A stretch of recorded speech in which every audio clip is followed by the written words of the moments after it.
Shalom, selamat pagi Bapak Ibu Saudara yang dikasih Tuhan, jemaat Tuhan dimanapun kita berada, bersama kami dari Gereja Mula-Mula kembali datang bersama dalam doa pagi.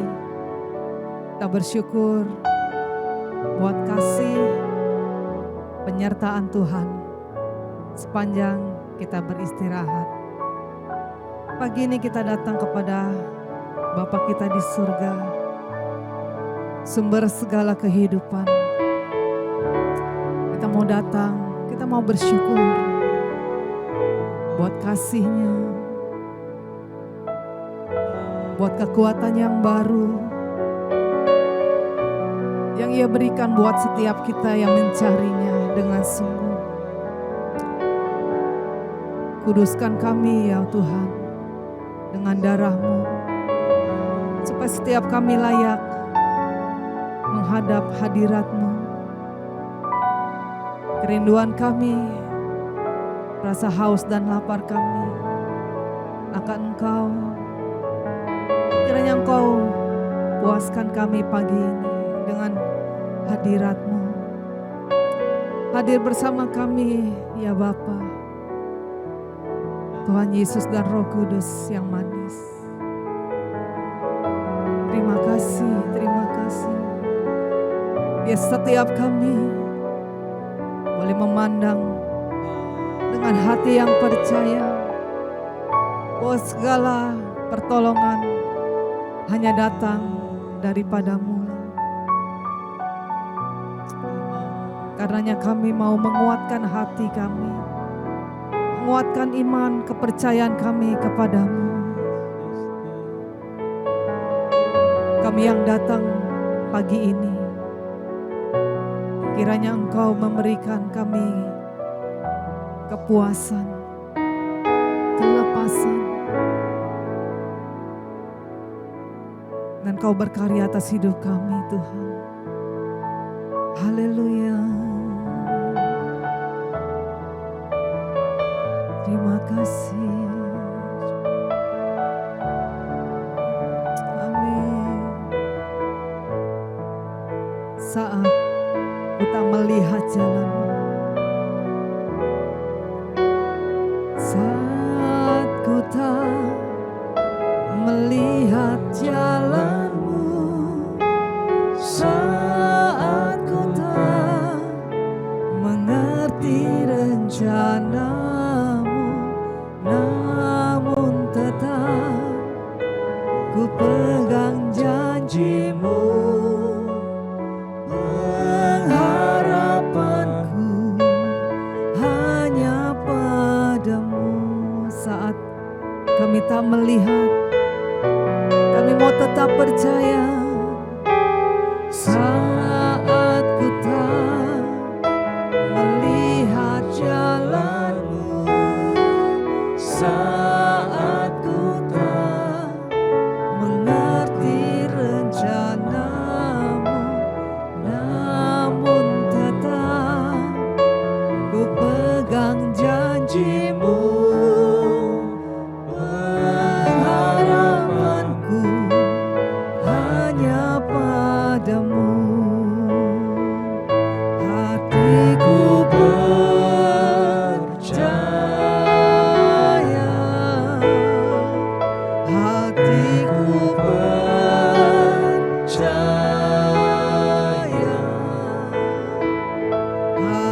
hatiku percaya,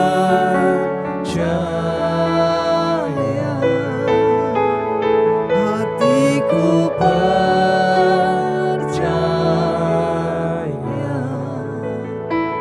hatiku percaya, selalu ku percaya, hatiku percaya,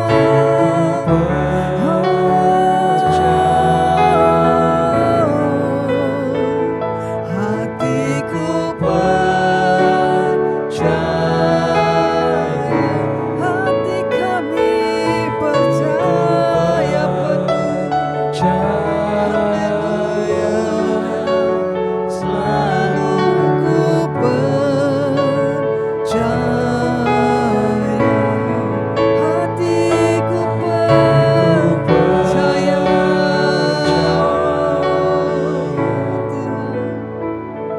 kami mau percaya. Yes, amin. Kami mau percaya janji-Mu, selalu ku percaya, selalu ku percaya, selalu ku percaya.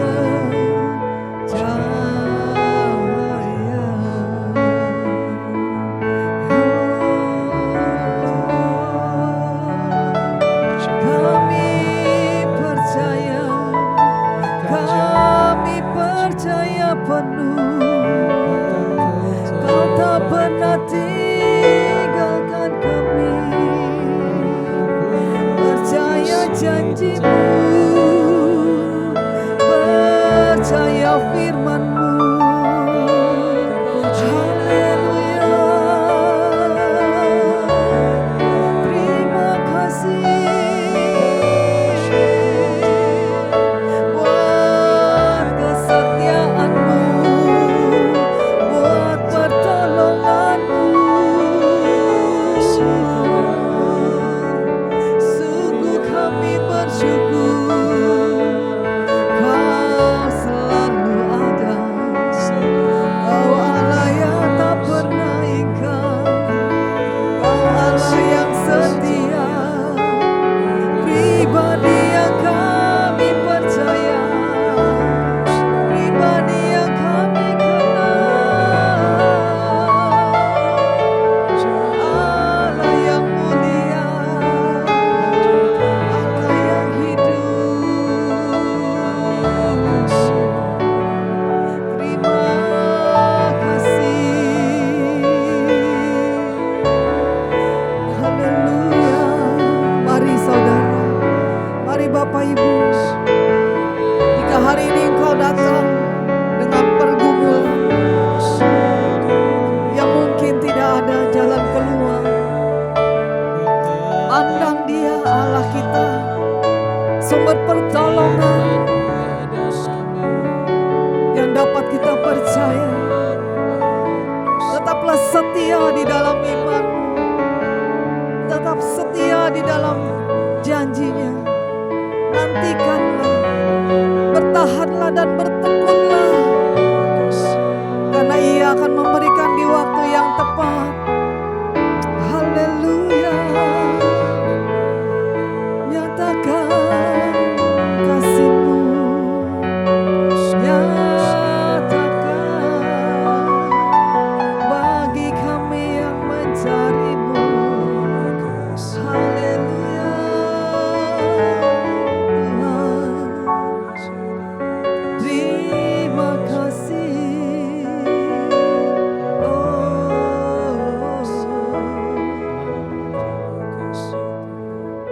Biar setiap kita mengerti, ketika kita ada di dalam satu kondisi yang tidak mengenakan, bertahanlah sebentar, berdiam dirilah, pandang dengan iman bahwa Ia memperhatikan engkau dan saya. untuk tetap setia, dan kita akan menerima kemenangan di waktu yang Tuhan pandang baik. Haleluya. Yes, kami mau percaya, kami mau bertekun dan berteguh iman di hadapan-Mu Tuhan. Amin. Selalu Tuhan menjawab doa, namun Dia beri yang terbaik di waktu yang tepat. Izinkanlah Tuhan untuk bekerja, yang mustahil menjadi mungkin oleh karena percaya.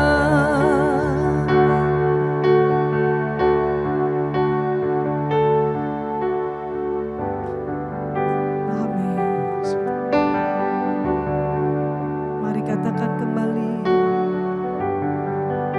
Yes. Dan selalu Tuhan menjawab doa, namun Dia beri yang terbaik di waktu yang tepat. Mari izinkan Tuhan intervensi akan hidupmu. Dia akan membentuk engkau menjadi sesuatu yang indah dipandang. Amin. Yesus mendengar lebih dari yang kudoakan. Yesus menjawab lebih dari yang kuharapkan.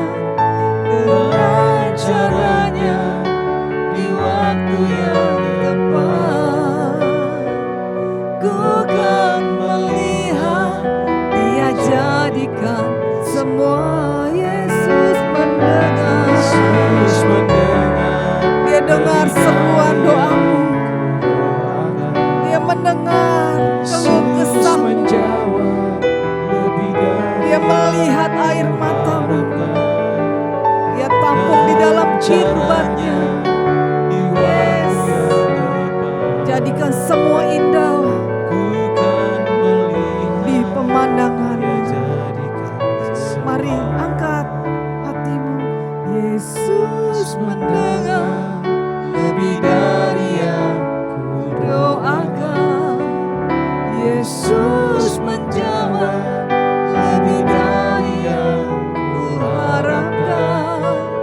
Dengan caranya di waktu yang tepat, ku akan melihat. Sekali lagi katakan amin. Yesus mendengar lebih dari yang kudoakan. Yesus menjawab lebih dari yang kuharapkan. Dengan caranya di waktu yang tepat, ku akan melihat Dia jadikan semua. Ku kan melihat Dia jadikan semua. Ku kan melihat Dia jadikan semua. Terima kasih Tuhan. Sempurnakan hidup kami dengan kebenaran firman. Kami siap mendengarnya. Haleluya.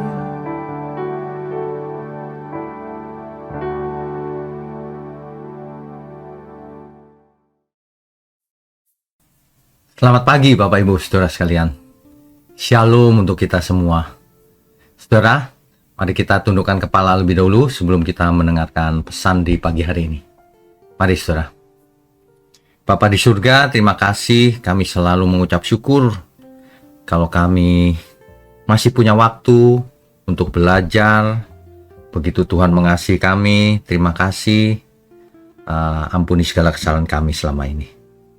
Biarlah melalui setiap aspek hidup yang terjadi dalam hidup kami mendatangkan kebaikan. Untuk itu kami datang kepadamu di pagi hari ini, berbicaralah melalui mulut hamba-Mu ini. Terima kasih Tuhan, hanya dalam nama Tuhan Yesus kami berdoa. Amin. Bapak Ibu Saudara sekalian, kenapa ketika kita ikut Tuhan Yesus, penderitaan itu datang? Ada berbagai macam penderitaan, saudara. Ada minimal ada 7 penderitaan. Yang pertama itu, kita itu pasti menderita. Menderita itu tidak harus fisik, bisa juga mental. Ya, kita pasti menderita. Kenapa? Karena ditolak oleh dunia ini. Pasti. Ya, pasti. Karena Tuhan Yesus juga berkata begini dalam Yohanes 15 ayat 18. Jikalau dunia membenci kamu, ingatlah bahwa ia telah lebih dahulu membenci aku daripada kamu. Dahulu, saudara, 2000 tahun yang lalu, Tuhan Yesus saja sudah dibenci. Padahal tidak ada salahnya, padahal Tuhan datang untuk menyelamatkan umat manusia. Sudah dibenci. Mengapa demikian? Karena sistem dunia ini bertentangan dengan sistem surga. Bertentangan dengan kebenaran. Karena kerajaan dunia itu bertentangan dengan kerajaan Allah atau kerajaan surga.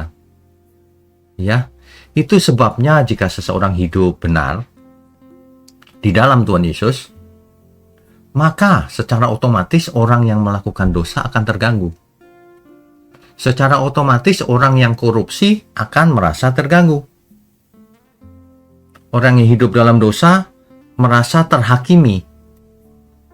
Makanya ada orang yang berkata begini, karena maksud saudara, kamu itu sok suci, fanatik. Nah, itu dia, ya. Orang akan mencintai dunia, yang mencintai dunia akan merasa disindir. Sehingga hidup kita tidak cocok lagi dengan sistem dunia ini. Tidak lagi nyaman dengan dunia ini, dengan dosa.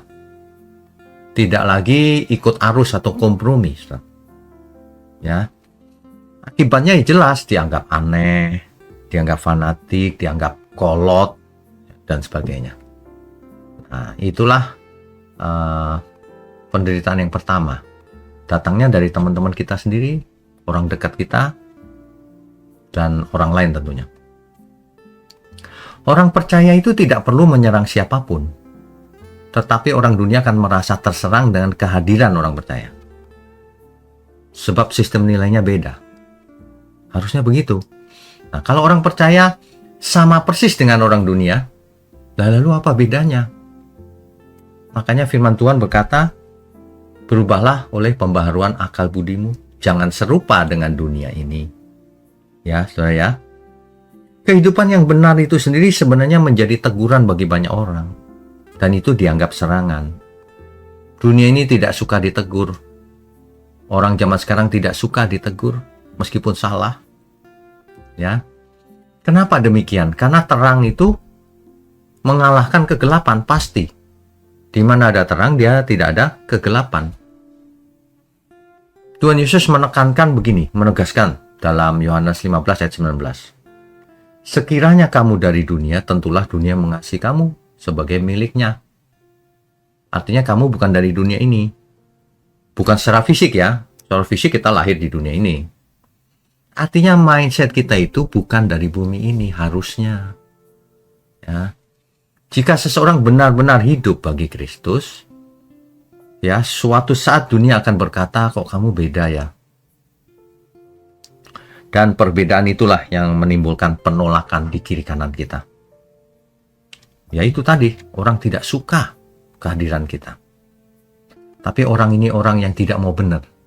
Tapi kalau orang yang mau benar, mereka akan suka sekali kehadiran kebenaran. Sebab, di mana ada orang benar, di sana berkat Tuhan dicurahkan. Kan begitu sebenarnya. Sayang sekali dunia ini memang luar biasa rusaknya. Ya, di mana-mana terjadi penyimpangan, kasih menjadi dingin. Kita benar dibenci sama banyak orang. Memang begitu dunia ini. Kadang-kadang perasaan manusia mengalahkan kebenaran.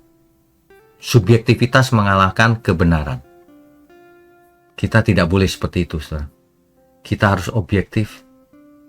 Kalau kita memang cinta Tuhan, segala sesuatu harus dikalahkan untuk Tuhan. Harus ditaruh di prioritas paling rendah. Dan menaruh prioritas akan Tuhan di yang paling atas. Tuhan Yesus berkata di Matius pasal 5 ayat 11, "Berbahagialah kamu jika karena aku kamu dicela dan dianiaya, dan kepadamu difitnahkan segala yang jahat." Kita harus merasa berbahagia jika kita difitnah, dicela, dianiaya. Tapi karena Tuhan Yesus ya, bukan karena kita jahat. Itu maksudnya. Ya. Jadi difitnah di sana. Teks aslinya kita pakai kata pseudomenoi, yang artinya tuduhan yang tidak benar. Itu fitnah namanya. Ya, Tuhan Yesus saja difitnah. Tuhan dibilang seorang pemabuk, sahabat orang berdosa, bahkan kerasukan setan. Ya, di Markus pasal 3 ayat 22 kan dicatat tuh. Ia kerasukan Beelzebul. Jika anak Allah yang tunggal, yang maha tinggi saja difitnah, jadi nggak usah heran kalau kita hari ini juga mengalami fitnahan. Ya, kita pasti mengalami penderitaan karena dunia ini sistemnya beda. Sistem nilainya beda, so. Ya. Dan terkadang kita masuk ke dalam satu kondisi di mana kok dunia tidak adil seolah-olah ya. Ya memang dunia ini tidak adil. Sistem dunia ini tidak adil. Makanya kita harus jadi orang yang adil. Sistem dunia ini orang mau main aman, nyaman, tidak bertanggung jawab. Tapi sistem kebenaran kita harus bertanggung jawab. Membela yang lemah, mengasihi musuh, dan lain sebagainya. Sulit kan, saudara? Ya. Jadi ketika kita ditolak oleh dunia ini, itu indikasi yang baik. Sebab kita berbeda dengan dunia ini. Udah pasti. Ya. Jadi jangan sampai penderitaan kita karena ditolak dunia itu menyebabkan kita kompromi akhirnya. Atau menyebabkan kita down, saudara. Kok saya ditolak? Apakah aku salah ini? Tidak. Itu wajar. Itu normal. Seperti Tuhan Yesus 2000 tahun yang lalu. Sudah ditolak. Sudah difitnah. Dituduhkan segala sesuatu yang tidak benar kepadanya. Jadi, kalau memang kita ikut Tuhan Yesus, ya itu wajar saja. Kalau mendapat penolakan dari kiri kanan dan dunia ini. Saudara, berbahagialah kalau kita itu menderita, tapi karena Tuhan. Bukan karena salahnya kita sendiri ya. Begitu, saudara. Kiranya ini bisa mencerahkan setiap kita, menguatkan setiap kita, apapun keadaan kita. Asalkan kita baik-baik saja di hadapan Tuhan. Mari kita tundukkan kepala. Bapa di surga, terima kasih untuk pagi hari ini. Kami semua sudah diberkati dengan firman kebenaran, dihibur dan dikuatkan. Terima kasih kalau kami diingatkan bahwa kami pasti ditolak oleh dunia ini. Itu tandanya bahwa kita ada di jalan Tuhan. Terima kasih untuk gerejamu ini Tuhan, GMM, Gereja Mula-Mula. Tuhan yang berkati, Tuhan yang pimpin, Tuhan yang lindungi. Seluruh jemaat Tuhan dimanapun berada. Hanya di dalam nama Tuhan Yesus, kami berdoa dan mengucap syukur. Amin.